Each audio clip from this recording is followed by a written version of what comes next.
A seguir...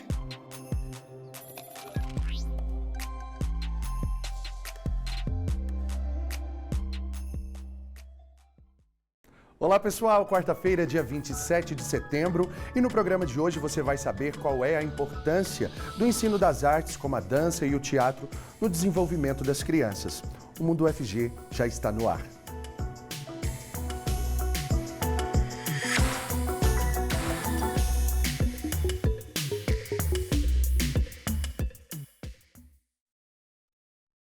Seja muito bem-vinda e muito bem-vindo você que acompanha a gente aqui pela TV UFG e também pela Rádio Universitária 870 AM. Eu sou Cássio Neves, um homem negro de pele clara com cabelos Black Power e eu uso barba. E a gente sempre faz a autodescrição, né? A minha autodescrição, a descrição também dos nossos intérpretes e dos nossos convidados para o nosso público cego e de baixa visão. E nesse bloco, o intérprete de Libras é o Diogo Marques, integrante do Labitave. Ele se descreve como um homem de pele parda, com cabelos castanhos acobreados e olhos castanhos claros. E eu quero lembrar você de participar com a gente por meio do nosso WhatsApp. O número é esse que aparece aqui embaixo da sua tela, o 62991811406. Vai lá no nosso Instagram também, @TVUFG, e participe da enquete de hoje, que daqui a pouquinho eu trago o resultado para vocês. E aqui comigo já no estúdio a atriz e professora Joana Abreu, da Escola de Música e Artes Cênicas da UFG. Ela se descreve como uma mulher branca, pequena, de cabelos grisalhos ondulados na altura do queixo. Seja muito bem-vinda, Joana. Muito obrigada, Cássio. Prazer tê-la aqui. E também aqui com a gente a atriz e estudante da Escola de Música e Artes Cênicas da UFG, a Isabela Caetano, integrante do projeto de extensão Teatro para Bebês da UFG, dirigido inclusive pela professora Joana. E ela se descreve como uma mulher jovem, branca, de baixa estatura, com cabelos castanhos lisos, de comprimento médio e olhos verdes. Seja bem-vinda, Isabela. Obrigada, é um prazer estar aqui. Para a gente começar então falando sobre esse assunto tão importante, né, que é essa presença da arte na vida das crianças. Qual a importância, professora? Conta pra gente. É uma importância crucial, né, Cássio? Só quem vive sabe. Porque a importância da arte para a infância é a importância da arte para o ser humano, né? E esse período da infância é um período de profunda construção, de conexão com o mundo, de desenvolvimento do ser como um ser social, como um ser poético, como um ser criativo, como um ser sensível, né? Então, essa presença da arte, ela desenvolve a capacidade do ser sensível e para as crianças que já são seres extremamente sensíveis, extremamente poéticos, isso é fundamental no desenvolvimento. Eu quero que você conte um pouquinho pra gente, Isabela, do projeto. Bom, o projeto Teatro para Bebês, ele, falando como uma pessoa que participa dele, eu acho que ele é essencial para a formação de professores e atrizes, né? Primeiro que a gente já consegue imaginar e enxergar as crianças como seres, né? É uma dificuldade, assim, dentro da universidade como um todo, e na vida, na sociedade, olhar para as crianças como seres que pensam, que têm suas vontades e que, enfim, têm seus desejos, medos, e através do projeto pensar um espetáculo, uma cena, enfim, jeitos de transmitir a arte para as crianças, para os bebês, enfim. É incrível como que as crianças elas têm uma criatividade inata, assim, né? A gente nasce uma página em branco. A gente não tem esse juízo de valor quando é criança, né? Então, quando propõe uma atividade para uma criança, uma atividade de teatro, elas são muito mais entregues a essas atividades, não é, Isabela? Sim, eu acho que como atriz é muito bom aprender com elas, porque as crianças são o puro suco da criatividade e da presença. Então, para um ator, para uma atriz, é tudo que a gente quer, né? Estar presente, ser criativo e observar os detalhes. Então, as crianças ensinam muito a gente isso. É muito bom. Eu quero que a senhora conte para a gente como que nasceu o projeto. Bom, esse projeto nasceu a partir de um contato que nós tivemos num festival, que é o Festival Universitário de Teatro, que é realizado há vários anos na Escola de Música e Artes Cênicas. Inclusive agora a gente vai realizar a 16ª edição dele, depois conto para vocês. E durante esse festival, no ano de 2017, nós convidamos uma atriz e musicista que tem uma vasta experiência com teatro para bebês, que é a Fernanda Cabral, que iniciou o trabalho de teatro para bebês num grupo hispano-brasileiro que se chama La Casa Incierta, que é um grupo que trouxe, de alguma maneira, o teatro para bebês para o Brasil. E ela veio para ofertar uma oficina nesse festival e nessa oficina nós começamos essa parceria que gerou depois o início do projeto de extensão, uma montagem de um primeiro espetáculo para os bebês e depois o desdobramento de outras ações com os bebês e com montagem de espetáculo e aí ampliando para os estudantes do curso. Então esse projeto vem acontecendo desde 2017. E, nesse meio tempo, passou desde períodos em intensa relação com o teatro, mas também por alguns períodos de diálogo com o audiovisual para bebês, porque nós passamos por um período de pandemia em que a gente não tinha como ter o contato com os bebês diretamente, né, presencialmente. Então, a gente vem nesses anos conversando com esses dois contextos, embora para a gente o contexto de investigação seja o do teatro para bebês. E eu queria acrescentar uma coisa, sabe, Cássio, que todo esse trabalho, ele vem sendo desenvolvido nesse período em diálogo com a comunidade, a gente faz apresentação nas escolas, enfim, mas também num estreito diálogo com o Departamento de Educação Infantil da UFG.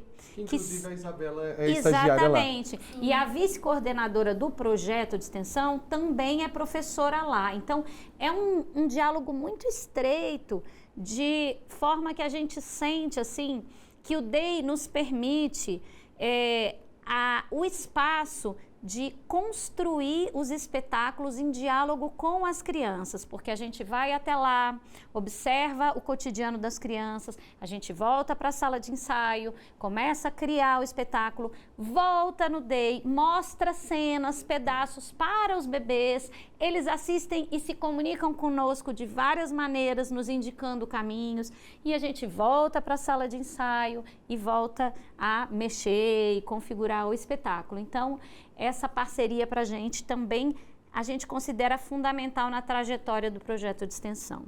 No caso, quando leva parte desse espetáculo ainda naquele período da montagem para dentro do DEI, né, o Departamento de Educação Infantil, com a intenção realmente de buscar entender como que vai ser a reação do público quando esse espetáculo já estiver em circulação? Um pouco sim, de ver como eles vão perceber, como eles vão receber isso. A gente também optou por fazer algumas mediações pedagógicas também, que tinham a ver com o espetáculo. E é como concluir a vivência, né? Concluir uma parte da vivência, né? Eu, como estagiária, também uso esse espaço de muito privilégio como uma observação contínua, diária, e um aprendizado e uma troca para me fomentar, a construir, a criar, enfim, as cenas que a gente vai apresentar. Então, é como se fosse a troca, a retribuição, e eles retribuem, enfim, é uma parceria. Isso também é pesquisa, né, professora? Isso é pesquisa profunda. E, para o nosso caso, ela é uma pesquisa de dupla face, porque nós somos um curso de licenciatura, não é? Então, é nossa intenção criar oportunidade de formação para artistas docentes. E essa possibilidade do ambiente da escola ser também um ambiente que dialoga com a criação contribui com essa costura do artista e docente ao mesmo tempo, e de que se capacitar docente em arte significa se manter artista, né? E no caso das crianças e das crianças da primeiríssima infância, isso é de uma delicadeza, porque como você falava antes, as crianças têm uma qualidade de escuta muito preciosa, porque as crianças já nascem poetas. Isso é o que pensa o teatro para bebês, né? Vários pensadores do teatro para bebês dizem isso, que os bebês já nascem poetas. Então, a capacidade de diálogo, de escuta, a delicadeza que a gente tem que ter para entrar em contato com aquele público nos ensina muito. Então, é uma pesquisa, é extensão, é formação de artista educador, então é rico, é um processo rico. Isabela, o que você percebe assim de a resposta mais rápida nessas crianças quando elas estão inseridas nesse processo? Olha, no meu caso, elas me reconhecem, porque eu tô com elas todos os dias. Então, quando a gente vai, falando de mim, né, da minha apresentação, é interessante ver, elas me veem de outra forma, né? Fora do lugar da professora e da Bela, como eles me chamam, uma pessoa que tá ali pra... Então, a gente tem que, vamos ver, vamos assistir. Então, são olhares muito atentos, quando termina, nossa, muito lindo que você apresentou, nossa, esse pano e tal. Então, tipo, é um olhar atento mesmo, um olhar participativo. O tempo todo eles estão participando. E como elas convivem com você, elas sabem exatamente quem é a figura Isabela professora, quem é a figura Isabela atriz ali numa personagem. Isso se mistura também, né, ali? Se mistura total, né? E eles acabam tendo noção ali do que é um espetáculo, do que é uma apresentação, de como é estar para o espetáculo também, né? Isso. A gente faz com eles, para eles e com eles também. Isso acaba desenvolvendo ali neles, principalmente aquelas crianças mais retraídas, mais introspectas, um desenvolvimento muito diferenciado, né, professora? O acesso à fruição cultural, né, à fruição da obra de arte, seja ela uma obra de teatro, de dança, de literatura, uma obra visual, isso possibilita outro aprofundamento e outro desenvolvimento para as crianças, né? A gente sente um diferencial grande quando as crianças já têm esse acesso. E é muito interessante porque eventualmente a gente apresenta, os espetáculos ficam no repertório. Então a gente tem um espetáculo mais antigo que se chama Tuná, que nós já apresentamos muitas vezes. E às vezes as crianças vão com 2 meses, depois elas vão com 1 ano, depois elas vão... E a circulação de teatro para bebês, ela não é muito grande ainda, é uma coisa nova no teatro, não tem uma produção tão grande. Então, quando nós somos público também de teatro para bebês, né? Então, sempre que a gente tem oportunidade, a gente vai assistir. E as crianças são mais ou menos as mesmas, e aí você vai percebendo as crianças amadurecerem naquele processo, como espectadoras também. E isso faz muita diferença mesmo na formação, muita diferença. O teatro é muito lúdico, né? Então, como ele está sempre ali porque o conteúdo também que é passado é enriquecedor, é de conhecimento, as crianças conhecem, elas começam a ter aprendizado por meio do teatro, tanto do conteúdo mesmo desses espetáculos, quanto também de formação de plateia. Né? É uma formação que, em todos os sentidos, ela tem uma contribuição, não é, Isabela? Sim. Dentro do projeto também, a gente busca construir espetáculos, cenas, enfim, que potencialize esse olhar poético das crianças. Então, se diferencia muito do que é popularmente conhecido como teatro para as infâncias, né? Então, a gente busca mesmo fazer um estudo aprofundado dessa linguagem mais sutil, mais poética, que não seja muito explicativa, muito, enfim, que subestime a capacidade deles, né? Então, pelo contrário, a gente busca potencializar essa subjetividade que para eles é, assim, gigante. Isabela, eu quero te agradecer, parabéns pelo projeto, por participar do projeto, parabéns por esse trabalho junto com a professora Joana, né? E muito obrigado pela sua presença aqui também com a gente. Professora Joana volta com a gente, pessoal, no próximo bloco, ela que é professora da EMAC, a Escola de Música e Artes Cênicas aqui da UFG. E agora a gente vai então conferir, antes de encerrar esse bloco, a agenda de eventos, ações e editais da UFG. Rodou.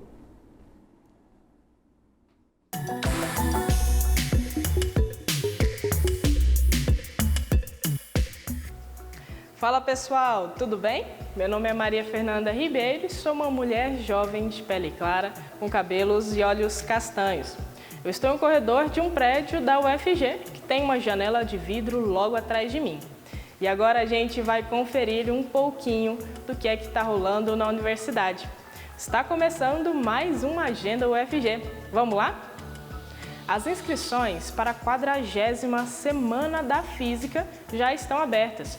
E você pode participar acessando o site semanadafisicaufg.com e conferindo todos os detalhes para se inscrever. O evento ocorre presencialmente no Instituto de Física da UFG, no campus Samambaia, entre os dias 7 e 9 de novembro. Acesse o site, faça a sua inscrição e participe! E atenção, estudantes de graduação e pós-graduação do Instituto de Matemática e Estatística da UFG. Está aberto o edital para a seleção de monitores voluntários na organização e aplicação das provas da 32ª Olimpíada de Matemática do Estado de Goiás. A prova ocorre nos dias 28 de outubro e 11 de novembro. Mais informações sobre esse processo seletivo você encontra no site do Instituto, ime.ufg.br. Não perca essa oportunidade, se inscreva até o dia 13 de outubro. E por falar em oportunidade, tem processo seletivo aberto no programa de pós-graduação em Ciência da Computação. As inscrições vão até o dia 10 de outubro, mas não deixa para a última hora. Acesse pós.ufg.br, confira todos os detalhes dessa seleção e venha fazer a sua pós na UFG. Essa foi a agenda de hoje, eu fico por aqui. Continue acompanhando a programação da TV UFG e até mais!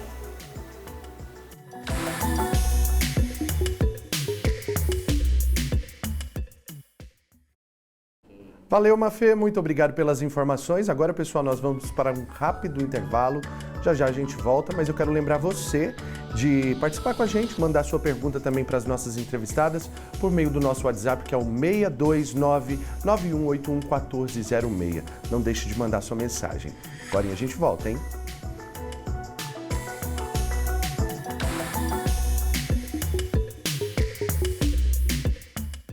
Nenhuma descoberta humana começa sem pesquisa. É ela que faz a sociedade crescer e caminhar, que encontra soluções, promove a evolução de um país, melhora a qualidade de vida das pessoas e garante o futuro.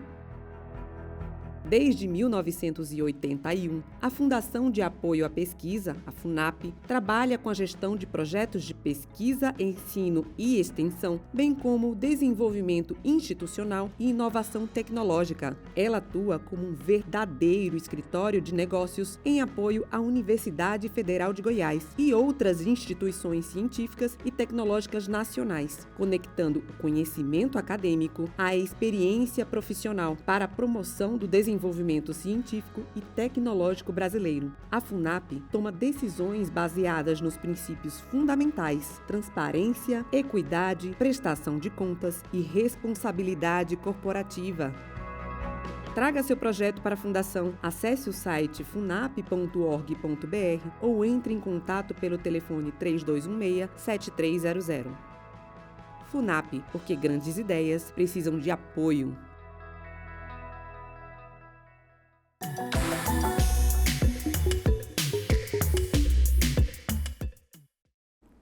Já estamos de volta com o Mundo UFG, hoje falando sobre a importância das artes na formação das crianças. E nesse bloco, o intérprete de Libras é o Weber Flávio, integrante do Labitave, e ele se descreve como um homem branco, com olhos castanhos escuros, poucos cabelos, barba cheia e óculos.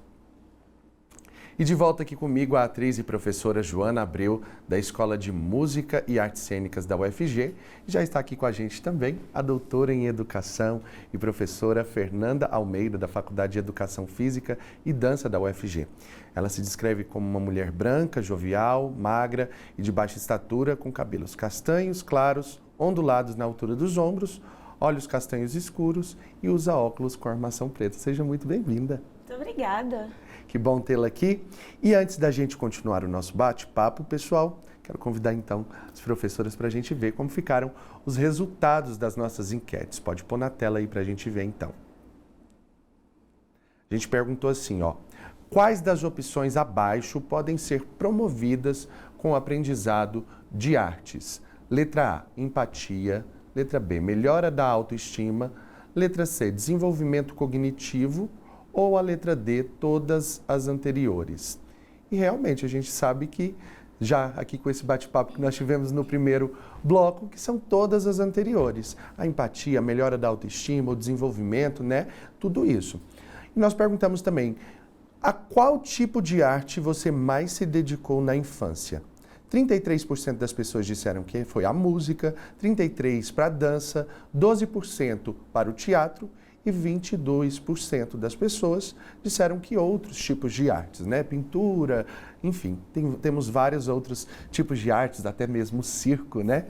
E aí, professora Fernanda, a senhora chegando aqui, eu quero perguntar da importância da dança na vida dessas crianças, nessa formação nossa, né? Porque depois de criança a gente continua desenvolvendo. Sim, é uma pena que a gente vai perdendo, né? A gente vai deixando de dançar, ou a gente vai ficando com vergonha, ou a gente vai achando que dançar é fazer um monte de giros perfeitos. E se a gente está assim, com intencionalidade, com presença, a gente está dançando, né? Então eu retomo um pouquinho a fala da Joana no primeiro bloco, que não só a importância para as crianças, mas para o ser humano, né? Em especial, as crianças, elas têm uma esfuziante corporalidade, uma necessidade, um entusiasmo de movimentação, de pegar, de mexer. E a dança vem muito nesse sentido, desse corpo que vai investigar possibilidades de movimentação, de girar, de saltar, de andar, de correr, de balançar, entre tantas outras combinações. Então, a dança, para além das questões que a professora Joana já trouxe, da educação dos sentidos, da estesia, da sensibilidade, né? Que eu digo que é um ser estar no mundo de uma maneira diferente. Mas a dança vai trazer essa questão muito forte do corpo, da expressividade, dessa movimentação e dessa criação atrelada à gestualidade. Na formação do teatro, professora Joana, quem é da dança também, quem conhece, tem ali um corpo mais, como que se diz, com presença da dança também, ele tem uma malemolência maior, ele tem ali um movimento maior também, né? A gente percebe isso. As artes da cena, de um modo geral, né, Cássio, elas são artes em que a presença, a consciência corporal, essa integração entre corpo, voz, mente, espaço, relação com os outros corpos no espaço, isso é muito evidente, né, nas artes da cena. Mas o que eu acho importante também da gente pensar é que no caso das infâncias, isso é um outro aprendizado que é enriquecedor assim, para os artistas. No caso das infâncias, essa separação estanque, ela não existe. As áreas, elas não estão em caixinhas. A criança vai se relacionar com os elementos que estiverem ali presentes de visualidade, corporalidade, sonoridade, todos esses elementos sensoriais e narrativos, eles vão compor um universo completo, né? E a gente tende a fazer muitas separações. E isso não acontece, né, com as crianças. O adulto, né? Então, o teatro mais direcionado para as infâncias, que também vale a pena a gente ressaltar que todo bom teatro para crianças é um teatro bom para adultos verem também. Esse teatro para as infâncias nos ensina como artistas que todas essas habilidades nos capacitam. Então eu preciso ter um outro, se eu quero despertar também o diálogo com aquele ser sensível, eu preciso também ter um outro trabalho em relação à sensorialidade, à sensibilidade, à corporeidade. Então eu digo sempre assim para os estudantes na EMAC que cantar, tocar e dançar faz parte do trabalho do ator. Isso já é uma parte do trabalho de teatro. Qual vai ser o caminho para lidar com isso na formação de cada artista?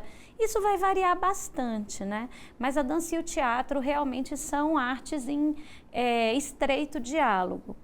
É aquela história, né? O corpo é todo cheio de partituras, aí a música também está presente, a gente sabe que essas contagens, né, da dança, tudo isso traz um enriquecimento muito grande para você ter conhecimento de todas as outras artes também, né? Sim, sem dúvida. E aí, puxando um gancho que a professora Joana falou, se a gente for pensar, o processo de adultização vai trazendo essa fragmentação e vai trazendo esse distanciamento do corpo, do movimento, da expressividade, do brincar, que é um carro-chefe essencial para você trabalhar com as infâncias. Então, eu digo que não é o desenvolvimento das crianças, tá tudo lá. O desenvolvimento é nosso. A gente que precisa voltar a brincar para trabalhar com as mestras da brincadeira. A gente precisa voltar a sentir, a perceber, a ter outros campos de percepção para estar com as crianças. Então, eu costumo brincar que a educação é muito mais nossa, o desenvolvimento é muito mais nosso do que delas, porque a gente tem que retomar todo esse processo que está em efervescência ali. O corpo na fase adulta, se é um corpo bailarino, se um corpo que na infância ou lá atrás teve uma ligação com a dança, ele guarda essa referência? Guarda. Tanto de expressividade, e se a gente fizer relação com outras áreas, que você precisa se colocar em cena, né? Que seja na cena médica, do consultório, que seja do palco da advocacia, você tem uma presença à cena, você tem uma organização desse corpo, dessa postura, dessa voz.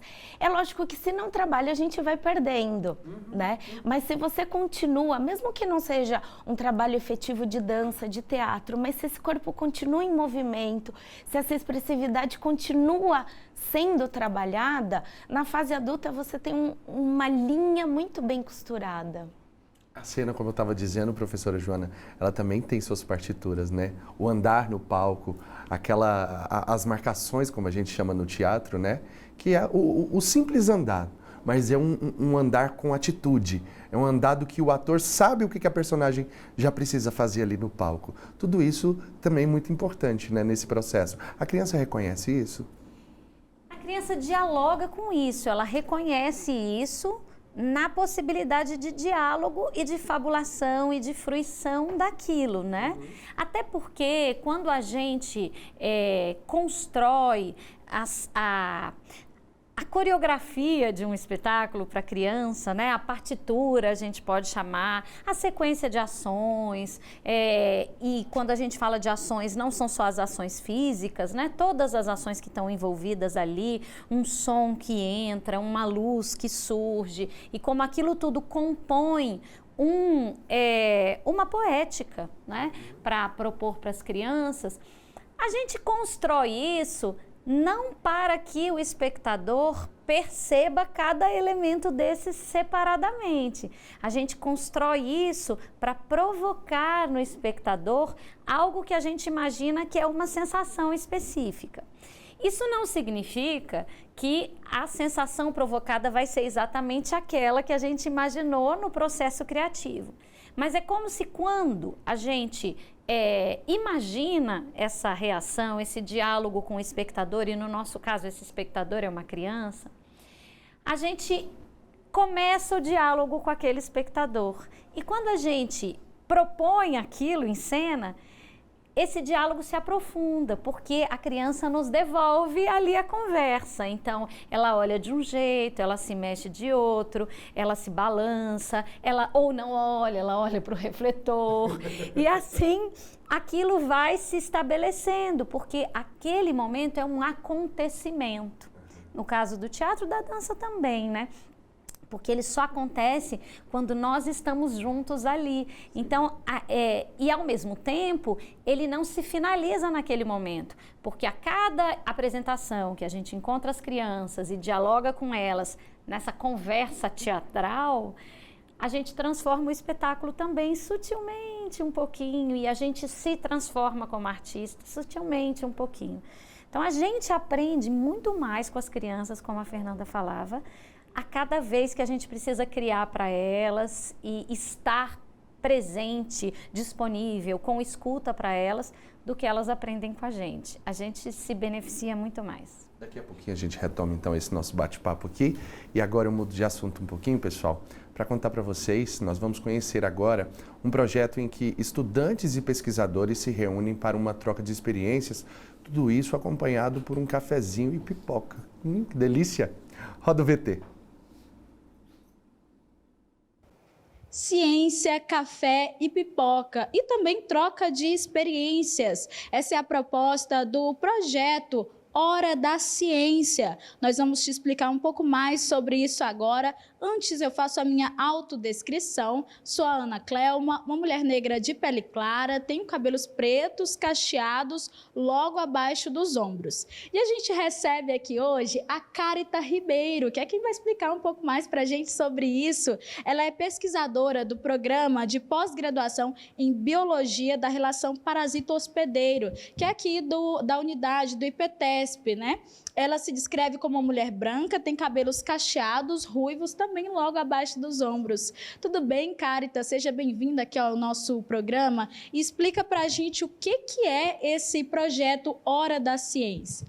É um projeto que foi pensado por mim em parceria com outros alunos do Instituto, do Programa de Biologia da Relação Parasito-Hospedeiro. É um projeto de extensão que vai abrir as portas para alunos de doutorado, pesquisadores recentes, pesquisadores júniores, inclusive alunos de graduação, para mostrar um pouquinho mais sobre o que eles fazem nos seus laboratórios, sobre as experiências que eles têm de intercâmbio, experiências que eles têm trabalhando a campo, em outras instituições, com parcerias. Eu também pretendo trazer temas que envolvam saúde mental, saúde única, testes e diagnósticos. Então, para ser uma conversa descontraída, rápida, a duração máxima é de 1 hora, em que vai receber alunos do Instituto e outras unidades acadêmicas da UFG, e a gente vai trocar de maneira muito agradável e muito gostosa, né, com essa pipoca e esse café, temas que são úteis para todo mundo, com dicas, com conhecimento sobre diferentes técnicas que estão sendo realizadas por alunos aqui do Instituto, e a gente consegue mostrar isso para o restante da universidade,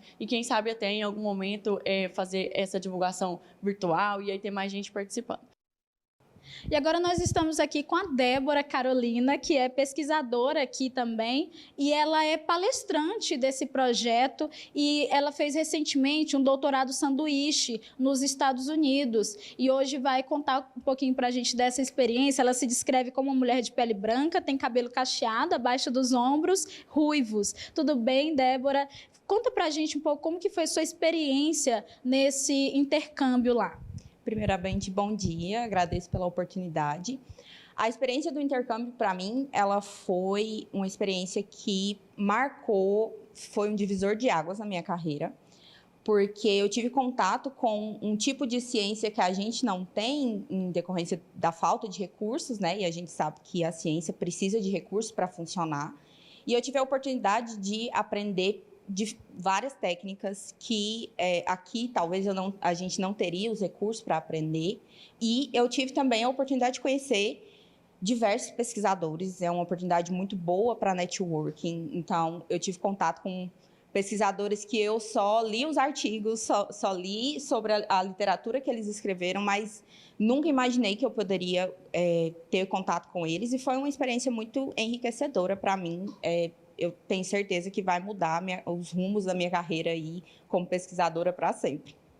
Então, foi uma experiência que você gostou bastante, né? Antes de você fazer esse intercâmbio, tinha alguma dúvida, algum receio que você tinha e que hoje, inclusive, você vai passar para essas pessoas que estão aqui para tirar essas dúvidas, esses receios, quem sabe? Sim, antes de eu procurar um intercâmbio, eu acreditava que eu não tinha know-how suficiente, que eu não era boa o suficiente para fazer pesquisa fora do país, porque eu achava que a limitação que eu tive durante a minha formação, justamente pela falta de investimento na ciência que a gente tem, eu achava que eu não ia conseguir suprir o que era esperado de mim. E foi completamente o contrário. Não era esperado nada de mim. E a gente acha que a gente não sabe, mas, na verdade, ser cientista não é só sobre saber o que você aprendeu uma técnica, né? Todo mundo aprende. É sobre a capacidade que você tem de aprender novas coisas e a nossa vida como cientista é aprender para sempre. Está numa universidade federal, uma das melhores universidades do país, e nós somos, sim, capacitados para fazer o que é que a gente queira fazer, e eu acho que é uma experiência válida para qualquer aluno de pós-graduação que queira ir investir na carreira, e ampliar os horizontes mesmo, porque tem muita coisa na ciência aí para a gente ainda. Obrigada, Débora, por expandir os horizontes de quem está acompanhando a gente. E você aí que está nos acompanhando, continue acompanhando também esse projeto aqui, Hora da Ciência. Ele é aberto a quem quiser participar, não precisa fazer inscrição prévia e também tem emissão aí de certificado para quem participar dessa atividade. Então, para ficar sabendo de quando vai ter a próxima atividade, é só ir lá no Instagram do IPTESP, @IPTESP_UFG. É IPTSP_UFG.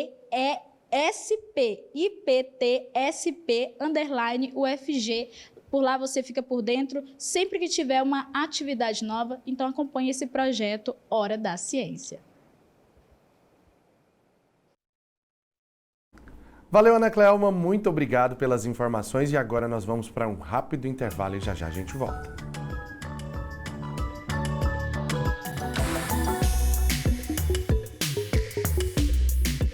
Uma história construída por mãos que cuidam e ensinam só poderia resultar em atenção e conhecimento para toda a população. A Fundação de Apoio ao Hospital das Clínicas, Fundac, desenvolve desde 1998 um trabalho de excelência que garantiu a manutenção e prestação de serviços no Hospital das Clínicas em momentos importantes da história do HC. Hoje, por meio do corpo de profissionais competentes, a Fundação gere unidades municipais de Goiânia e também estaduais, voltadas para os usuários do Sistema Único de Saúde, o SUS, todas elas consideradas de ponta pelos usuários. Além disso, a Fundac realiza a cogestão e também o incentivo e financiamento de pesquisas, atividades de extensão e ensino, junto aos professores, técnicos administrativos e alunos dos mais variados cursos da área da saúde da Universidade Federal de Goiás. O trabalho da Fundação é baseado em 4 pilares: transparência da gestão, total comprometimento com a qualidade dos serviços assistenciais, otimização de custos,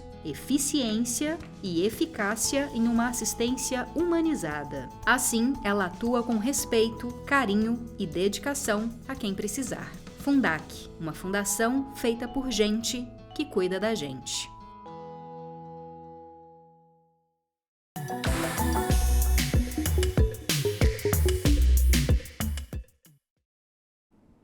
Já estamos de volta com o Mundo UFG, hoje falando sobre a importância das artes na formação das crianças.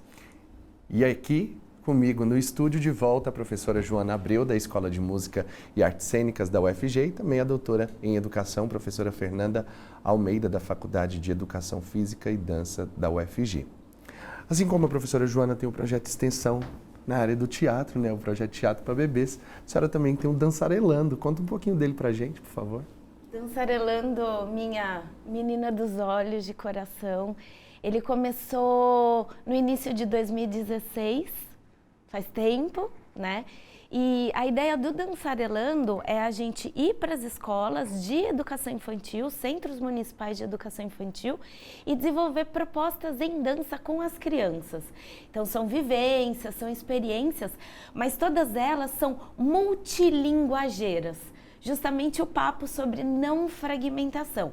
A dança é o carro-chefe, mas a gente vai fazendo diálogos com artes visuais, com teatro, com música, tudo junto, misturado com o brincar.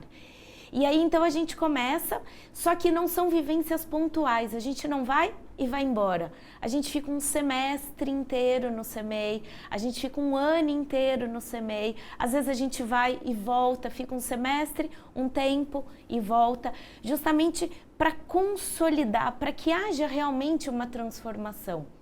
E aí, nesse processo, a gente começou a trabalhar com oficina para os professores dos CEMEIs, e aí ele virou Instagram, ele virou YouTube, para poder compartilhar essas experiências, ele virou campo para as pesquisas dos estudantes de iniciação científica, de mestrado, né? E aí o Dançarelando cada vez mais tem tomado corpo.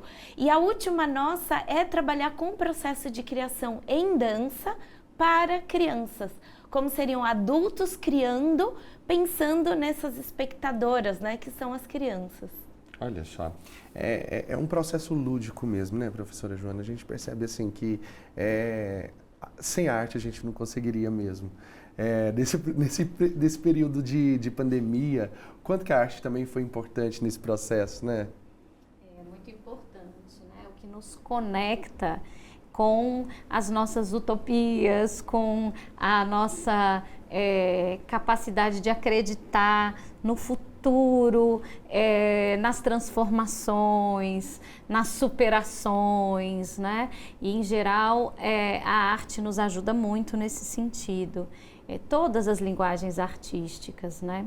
E esse espaço da escola, como a Fernanda dizia, acaba sendo também um lugar potencial para fomentar essa confiança no futuro, por isso, porque as escolas são lugares muito desafiadores, nem sempre elas têm a estrutura que elas poderiam ter para que todos os que habitam a escola estejam confortáveis nela. Então, a arte gera conforto, embora é claro que não seja essa a intenção e que a arte também gere desconforto, existe arte com muitos objetivos, né? Isso também é crescimento, é futuro, é utopia, mas esse espaço da arte na escola para também gerar um lugar de criação, de conforto, de brincadeira, de ludicidade, de acolhimento e incluir os professores e as professoras nisso, como a Fernanda diz, eu acho que gera saúde comunitária, gera saúde coletiva e evolução humana, né? Até porque se não fossem projetos como esses, muitas crianças não teriam esse acesso. A gente sabe que assim, em colégios públicos principalmente, existem comunidades assim que vivem tão à margem que não têm esse acesso à arte, né? E isso acaba dificultando nesse processo de ensino-aprendizagem, nesse desenvolvimento tão importante que a gente falou aqui desde o início no programa. Mas o trabalho acabou rendendo um livro? Na verdade, o trabalho rendeu, a partir do Dançarelando, 2 livros. Então, eu tenho 3 livros. O primeiro é de 2016, Que Dança é Essa? Uma proposta para a educação infantil. Aí, com o trabalho do Dançarelando, veio esse que é o segundo livro. Olha só, Dança e Educação. 30 experiências lúdicas com crianças. Isso, e são as 30 experiências que vieram do projeto, mas não como receita de bolo. Então, a ideia não é trazer um padrão de atuação, mas a gente vai comentando desse papel da dança, da infância, do corpo, do ritmo, como você falou, da musicalidade. E aí, misturado com essa teoria, a gente apresenta 30 propostas inteiras, começo, meio e fim, para dançarelar com as crianças, mas cheio de dicas e de outras possibilidades. E aí, o Dançarelando também virou um terceiro livro, que é o Dançarelando, Arte, Educação e Infância, que são as pesquisas que vieram do grupo de pesquisas. Como as pessoas podem consumir? podem comprar? No Instagram do Dançarelando, as pessoas podem me pedir e eu envio para elas. Eu tenho um descontinho de autor, então eu não tenho interesse de ganhar em cima desses livros, né? Mas de divulgar, de socializar. Então o livro acaba sendo um pouquinho mais barato. Ou na própria editora, se você digitar nas redes sociais, você encontra os livros. É possível comprar pela internet e tem e-book dele também. Ah, que bacana. O Instagram é Dancarelando? Isso, Dancarelando. Bem facinho. E o canal do YouTube também, Dancarelando. Ótimo. Nós temos participação aqui, ó, né, das nossas redes sociais. A Franciele Oga Moreira, ela fala assim, ó, gostaria de saber como funciona na questão de crianças autistas, como é a recepção delas no teatro para crianças, bebês, visto que para alguns não há exatamente a mesma recepção e compreensão da cena. É uma pergunta muito boa. Amei essa pergunta. Isso é uma das questões, essa questão de todas as possibilidades neurodiversas e diversidade motora para as crianças, né? É uma questão sobre a qual a gente tem refletido muito ultimamente. Então, agora mesmo nós elaboramos um novo projeto, que é um projeto que a gente apresentou já para edital, ele está sendo desenhado para começar a ser executado, que é da criação de uma nova intervenção cênica para as crianças, que é uma trilha, espetáculo, intervenção, em que todo o processo de criação parte de desenvolver possibilidades sensoriais que alcancem a maior diversidade possível de crianças e seus adultos acompanhantes. Então, a ideia é já pensar nisso. A cada etapa da intervenção, como é que aquela etapa se comunica com todos os tipos de crianças. Para isso, a gente já prevê no projeto uma consultoria de acessibilidade, de diversidade, assim, que vai nos auxiliar nesse sentido. Mas esse projeto já surge porque a gente vem pensando nisso, porque no teatro para bebês, a gente não constrói uma narrativa linear na qual a informação lógica é o mais importante. O mais importante é a experiência, que pode acontecer de várias maneiras, no contato com vários elementos sensoriais e sensíveis que estão ali presentes. Então eu tenho o contato com a sonoridade, com a iluminação, com a narrativa, com o movimento. E sempre pensando que como nós fazemos isso para os bebês, o nosso público já é um público que nos subverte a ideia de plateia. Então você já faz o espetáculo não para alguém que vai ficar sentadinho ali acompanhando o espetáculo em silêncio.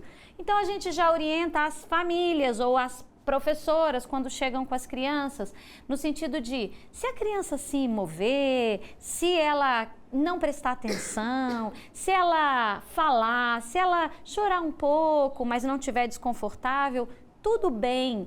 Esse lugar é um lugar para o público poder fazer isso também.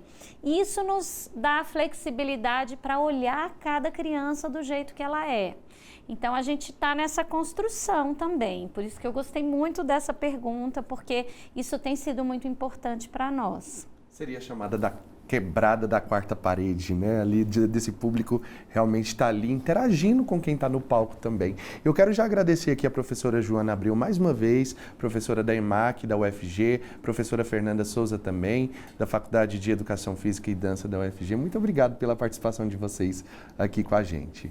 Eu que agradeço de coração. Obrigada. Muito obrigado mesmo. A gente agradece demais. E a gente também vai ter próxima, viu? Vai ter próxima.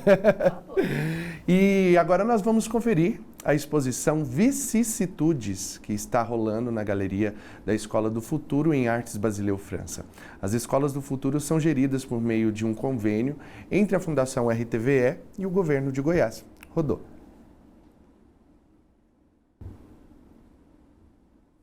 Olá, Cássio! Olá, você que está nos acompanhando. A Escola em Artes Basileu França forma por ano diversos artistas. E hoje eu estou aqui na galeria da escola para conferir uma exposição coletiva realizada pelos próprios alunos. Mas antes de saber mais detalhes, eu vou fazer a minha autodescrição. Eu sou Isabela Lima, uma jovem mulher branca de cabelos castanhos cacheados na altura dos ombros. E agora sim, a gente vai falar com a nossa entrevistada, a professora Lilian Rocha, que é professora no Basileu França e também a curadora da exposição.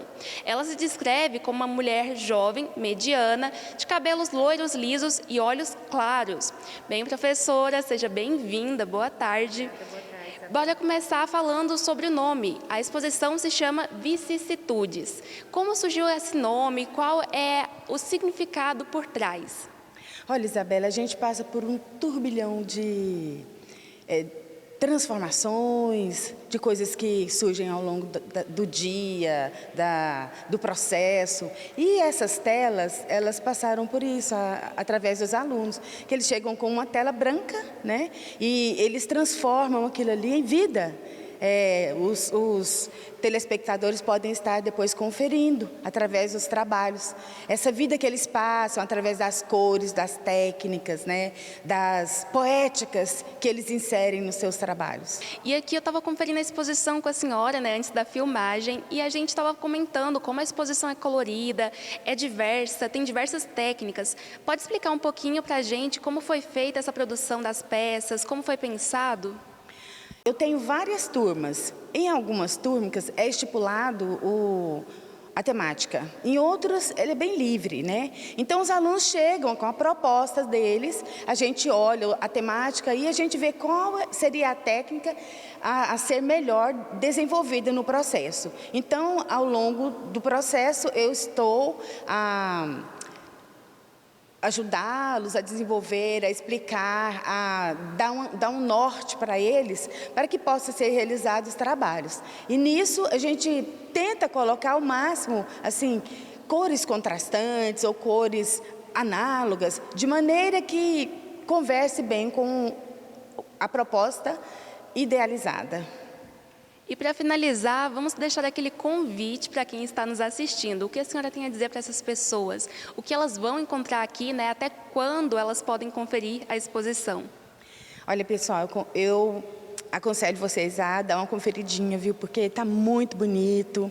E são pessoas, assim, que começaram, às vezes, do nada e tornam uma tela em branco em algo que você vai gostar de olhar, de apreciar, de ver. Tem muita bagagem esse pessoalzinho que está começando aqui. E você pode ser uma que pode estar aqui conosco também, aprendendo. Vem verificar.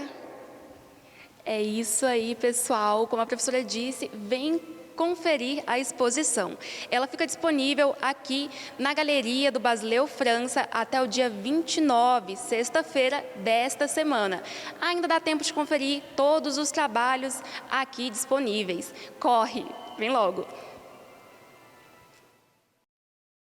Muito obrigado, Isabela. Obrigado também à professora. Eu quero mandar aqui um abraço para a Marlene, antes da gente ir embora, que está ligadinha com a gente aí, acompanhando o programa. E eu vou ficando por aqui.